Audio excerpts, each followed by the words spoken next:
Bonjour Michel, je suis ravie de pouvoir t'interviewer aujourd'hui pour notre série Mieux vivre avec une maladie chronique organisée par Barnabé.io. Je suis Céliane de la Salle, la cofondatrice de Barnabé, et je suis vraiment très contente de pouvoir échanger avec toi aujourd'hui. Alors, pour commencer, est-ce que tu pourrais te présenter un peu aussi ton parcours, ta profession et voilà, tes expertises particulières? Bien sûr. Bonjour Céliane, eh bien, merci de me recevoir aujourd'hui. Donc, je m'appelle Michèle Loquet et je suis socio-esthéticienne et conseillère en images.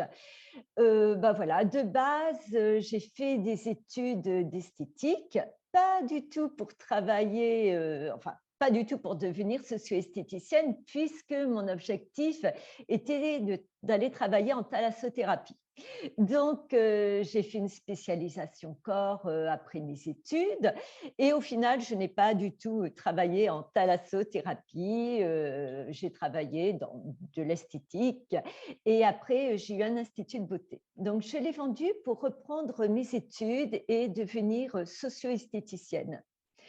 Et ensuite, j'ai fait une formation de conseillère en images qui me paraissait indispensable par rapport au métier de la socio-esthétique. Ok, super, merci. Alors, je pense que beaucoup de personnes doivent se poser la même question. Qu'est-ce que c'est que la socio-esthétique? Et oui, qu'est-ce que c'est? En fait, on prend nos outils, notre mallette, de matériel d'esthétique, mais là, on est formé pour travailler auprès de personnes fragilisées par, la maladie, un handicap, ou autre. Donc c'est pour ça, bon moi j'ai fait, l'école du CODES à Tours et nous sommes formés pour travailler dans le médical, médico-social et social. D'accord, ok, super intéressant, merci. Et du coup, Mmh. tu exerces où? Et Alors, moi en j'habite à Orléans. libéral, avec des institutions, j'imagine aussi. Voilà, moi j'habite à Orléans et je travaille à Orléans et à Paris. Et D'accord. notamment à Orléans, je travaille à l'hôpital, à l'UTEP, parce que j'ai une formation aussi ETP, éducation thérapeutique du patient. D'accord. Et donc, du coup, c'est dans le cadre de ces accompagnements ETP que tu peux faire des accompagnements socio-esthétiques? Oui, tout à fait, à l'hôpital. Sinon, je travaille aussi dans des associations. Je travaille aussi pour le comité de la Ligue contre le cancer à Orléans pour les personnes souffrant de cancer. Donc, mon D'accord. domaine tous les jours Ouais. est différent. Très bien. Bah, justement, je voulais te poser la question de quel était le type de patient que tu as accompagné le plus, de quelle pathologie particulière ils peuvent souffrir. J'imagine que c'est assez varié, mais peut-être qu'il y en a certaines plus que d'autres.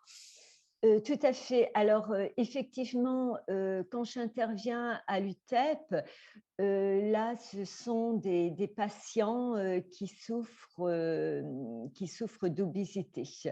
Donc, D'accord. différents parcours, s'ils ont ou s'ils vont être opérés ou pas, ou ils sont là, pour, poursuivre un parcours de stabilisation de poids ou de perte, voilà.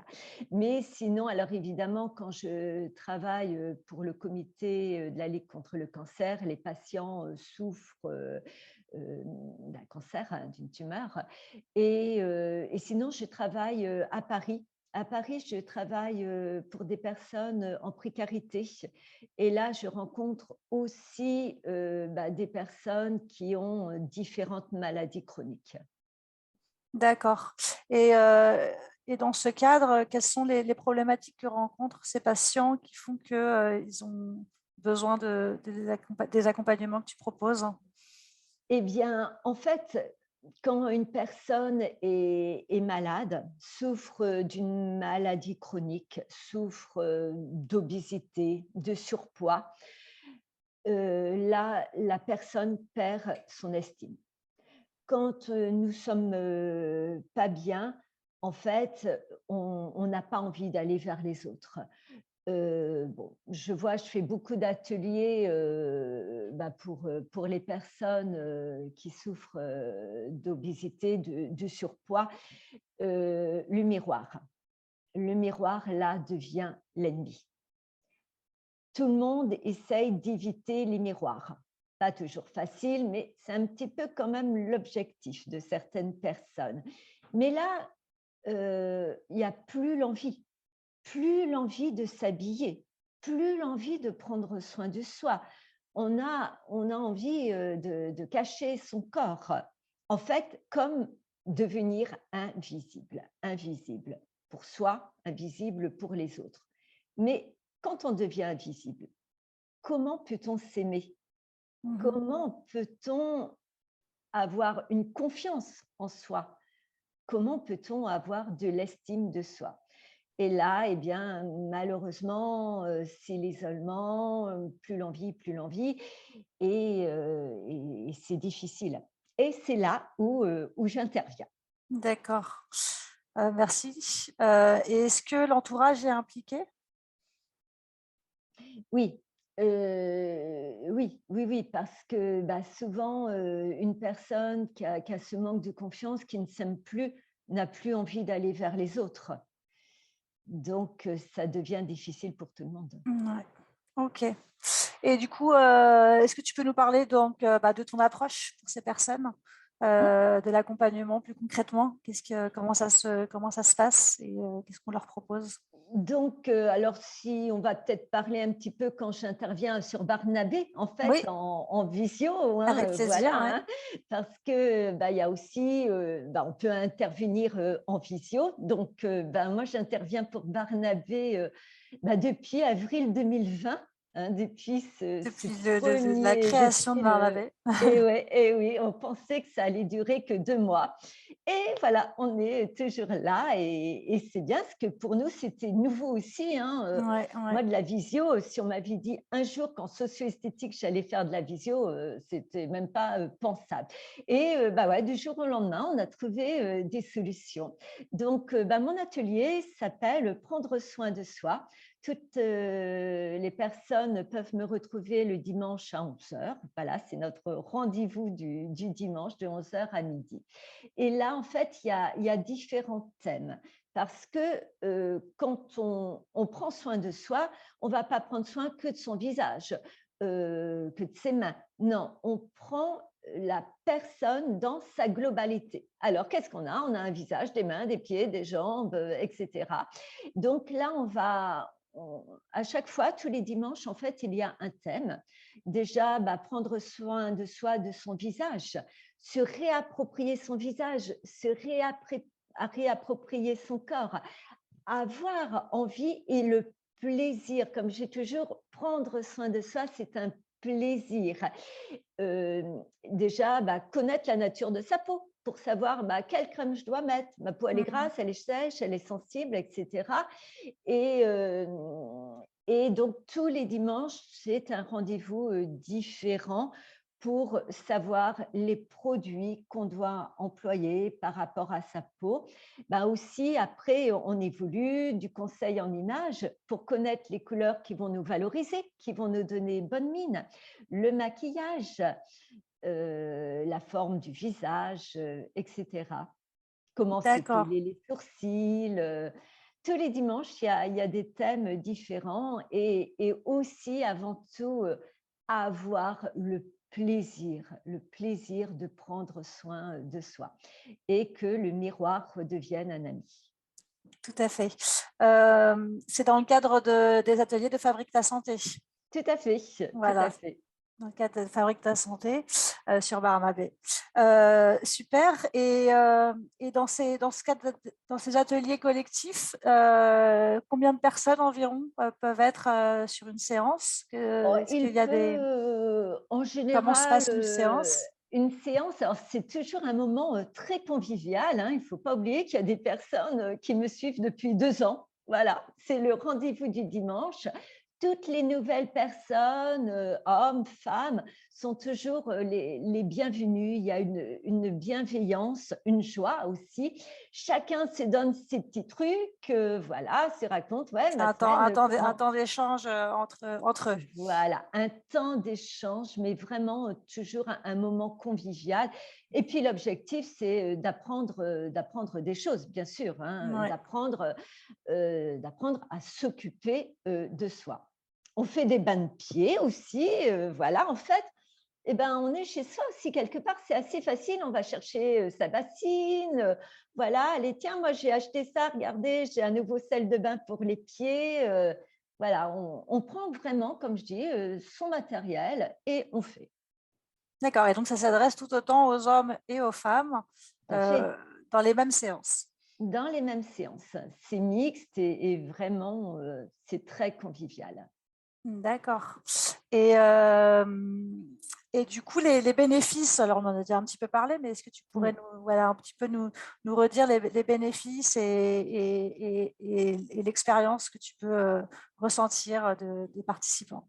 Alors, les bénéfices, au fur et à mesure des séances, les personnes prennent confiance. C'est vrai qu'au départ, c'est pas évident. Je comprends, alors là, évidemment, en visio, les personnes sont obligées de se voir, hein, c'est ça aussi, hein. Après, quand on fait du présentiel, c'est vrai que c'est un petit peu parce que pour Barnabé, on va essayer, enfin voilà, pour Fabrique ta santé, on va essayer d'en faire. D'ailleurs, moi, j'en ai commencé un à Fleury-les-Aubrais. Oui. Ben, je vois que au départ, le miroir, bah, on peut le pousser, le miroir, hein. Mais au fur et à mesure, eh bien, quand on se sent mieux déjà, même si la première séance, pour X raison, on ne prend pas le miroir, on sent que de mettre de la crème, bah ouais, ça fait du bien. Mettre de la crème sur les mains, surtout avec le gel hydroalcoolique, oui, ça fait du bien. Quand on fait un gommage, un masque, la peau retrouve son éclat. Donc tout ça, une fois qu'on en est là, bah ouais, tiens, on va enlever le masque, on va peut-être mettre du rouge à lèvres, mais avant, on est passé par le conseil en images, savoir les couleurs qui nous valorisent. Ah oui, il y a vraiment un échange dans le groupe en disant ah ouais, cette couleur, mais qu'est-ce qu'elle te va bien, elle fait ressortir tes beaux yeux bleus. Ah ouais, c'est vrai, je les regardais plus, mes yeux bleus. En fait, au fur et à mesure des séances, les personnes retrouvent le sourire aussi. Mhm. Et des fois, le plaisir de voir des personnes qui ne touchaient plus le miroir depuis longtemps, bah, se l'approprier, se regarder même assez longtemps. Ok, merci. Tout à l'heure, on parlait de la visio, justement, qu'on n'imaginait pas il y a 3 ans pouvoir faire ce genre d'activité, d'atelier en visioconférence. Du coup, quel est ton retour sur la visioconférence et est-ce qu'il y a des choses du coup qui se passent peut-être mieux en visioconférence ou une expérience particulière aussi, ou peut-être pour des personnes qui n'auraient pas osé venir?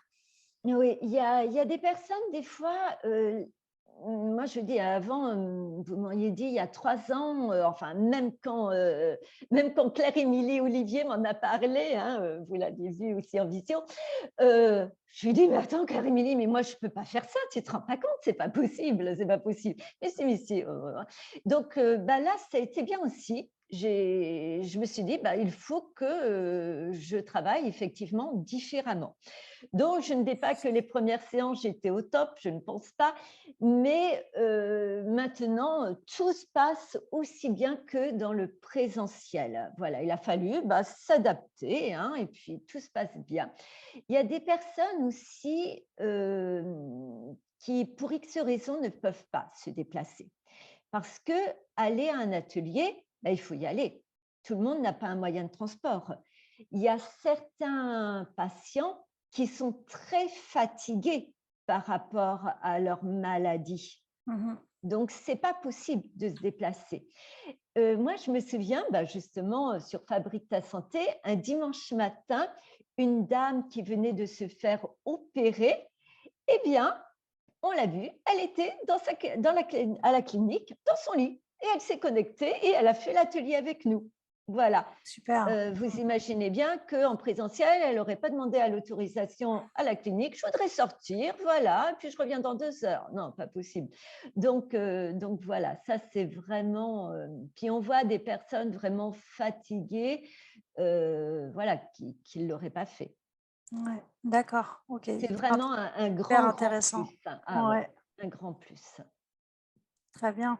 Et as-tu des recommandations pour voilà, des personnes qui pourraient nous écouter aujourd'hui, qui n'ont jamais participé à ce type d'atelier, Mm. notamment d'ateliers collectifs, voilà, pour les inciter à découvrir?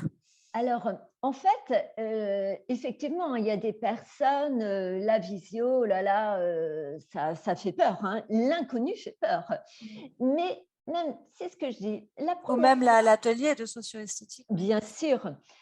Ce qui est bien en visio, j'ai constaté quand même qu'il y a des personnes qui se connectent et qui mettent pas la vidéo. On les voit pas. D'accord. Mais c'est une première approche et j'ai constaté que c'est arrivé à certaines personnes. Bon, après, je demande juste si la personne a du mal à se connecter. On est là aussi pour aider, pour dire, bon, mais la petite souris là, on clique. Voilà, il y a une bienveillance du groupe, de tout le monde. Et bon, alors, peut-être qu'effectivement, leur vidéo ne fonctionnait pas ce jour-là. C'est possible, hein, après tout. Mais après, les dimanches d'après, la vidéo fonctionne. Voilà. Et en fait, ça peut être une approche aussi, hein, un système un choix de sécurité. Voilà, ben moi, je vais regarder, mais voilà, je vais juste regarder ce qu'on va faire. Et après, ben, ça donne l'envie. Donc, D'accord, donc il faut l'envie. ne pas hésiter à tester, même si la première séance peut être un petit peu en découverte, Voilà. pour ensuite voilà, découvrir. C'est Mm. important de faire cette première étape, cette première Alors, démarche. une autre anecdote, ça m'avait fait sourire. Il y a une dame, elle voulait absolument, absolument participer. Et en fait, elle avait pris ses écouteurs, elle était dans le TGV. D'accord. Ouais, voilà, j'avais trouvé ça super. Alors, elle avait dit, donc évidemment, on peut écrire, hein, sur Zoom. Elle avait écrit, excusez-moi, alors bonjour, je vous écoute, mais je ne peux pas parler, je suis dans le TGV. J'avais trouvé ça super. Voilà l'anecdote qu'effectivement, en présentiel, elle n'aurait pas pu. Ouais. Donc, ouais. Mm. Ok. Et elle avait quand même envie de participer et d'écouter. Ouais. Alors, je ne sais pas si elle aurait pu faire un bain de pied dans le TGV, mais Peut-être pas, mais au moins elle a pris la théorie. Alors il y a ouais, tout à toujours fait. un côté, bah, théorique et un côté pratique. Voilà. Mais les personnes aussi, bah, font ce qu'elles veulent, hein. Elles peuvent, les patients peuvent écouter la théorie, prendre des notes et puis après le faire tranquillement l'après-midi ou un autre jour. Il y a vraiment ce côté libre.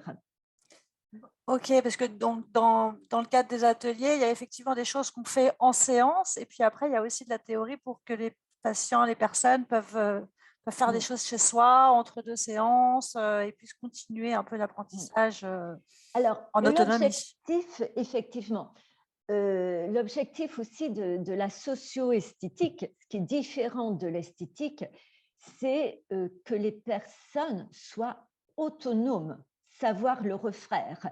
Quand Mhm. vous allez en institut, par exemple pour un soin du visage, vous vous allongez. Bon, voilà, c'est un moment de détente, point, merci, au revoir. Là, l'objectif de la socio-esthétique, c'est que les personnes soient réellement autonomes. On est là pour leur apprendre, pour leur amener le plateau avec la théorie, leur expliquer, mais après, elles savent prendre soin d'elles. C'est pour ça Mhm. qu'on fait aussi des choses faites maison. Ouais. Voilà, il y a des recettes faites maison parce que bah, pour différentes raisons, des fois, ben, les personnes ne peuvent pas acheter, des fois, hein, des cosmétiques. Il y a toujours une solution pour prendre soin de soi. Mhm. Et surtout, ce côté envie, on développe aussi le côté olfactif, hein, qui est très important, hein, comme la Madeleine de Proust. Hein. Ouais. Voilà, c'est vraiment prendre la personne dans sa globalité, le toucher, hein, en fait, les cinq sens. Tout à fait, donc être acteur et vraiment la notion d'apprentissage également, Voilà, c'est c'est ça. très Voilà. et Les d'autonomie. personnes ne sont plus, les personnes deviennent acteurs et plus spectateurs de leur vie, de leur santé. Super intéressant, merci.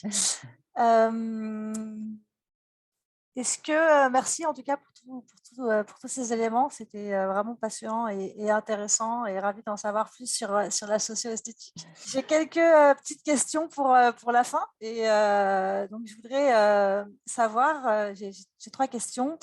Quel est le meilleur conseil qu'on t'ait donné à toi dans le cadre de ton activité de socio-esthétique pour poursuivre au mieux les individus ou pour exercer ta profession ou pour accompagner les personnes que tu accompagnes? Leur donner du plaisir. Leur donner du plaisir à prendre soin d'eux. Voilà, allumer, réallumer la petite flamme qui est en eux. Voilà, pour se faire plaisir, pour se sentir bien. Ok, merci. Quel est le geste santé ou bien-être que tu recommandes au quotidien?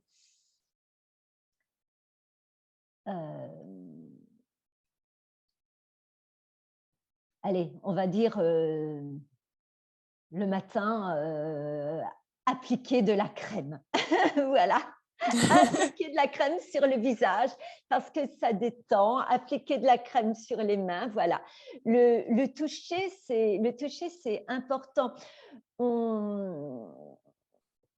En France, enfin, on n'a pas trop, nous, l'habitude du toucher. Hein, c'est pas inné, on masse pas nos enfants, tout ça, mais le toucher, c'est un sens très important.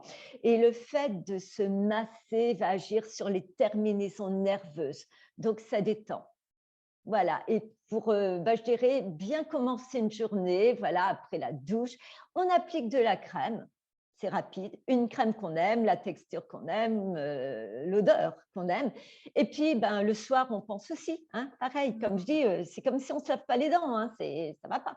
Eh bien, on met une petite crème un petit peu sur les mains. Et voilà. Et le fait aussi, même le soir, comme j'explique souvent à des personnes, pour X raisons, des fois, les personnes ont du mal à s'endormir parce qu'il y a eu les tensions, des choses anxiogènes de la journée, voilà. Eh bien, le fait de masser, voilà, même au niveau du cuir chevelu, ça va détendre. Il y a des petits points tout simples. Et là, on respire. Et voilà, pour passer une bonne nuit. Ouais, merci. Et je pense que, en tout cas, ces conseils sont vraiment des bons conseils qui peuvent vraiment s'adresser à tout le monde. Et enfin, pour terminer, est-ce que tu as peut-être des ressources à conseiller aux personnes qui nous écoutent ou qui nous regardent, un livre ou un podcast ou un documentaire, voilà, pour reprendre soin de sa santé, de son bien-être et de son image? Je dirais d'essayer déjà hein, sur Fabrique ta santé. Voilà, essayer une fois, Mhm. essayer.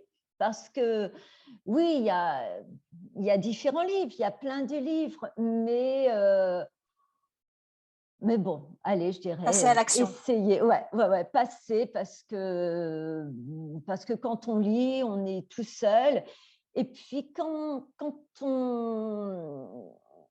on va dans un groupe, on se rend compte aussi qu'on n'est pas les seuls à avoir le même problème. On n'est pas seul au monde avec son problème. Bah oui, en Mhm. fait, on peut partager. Donc, je dirais, allez, faites l'essai, même si ce jour-là, vous n'avez pas envie de mettre votre vidéo, c'est pas grave, vous direz qu'elle ne fonctionne pas. Hein.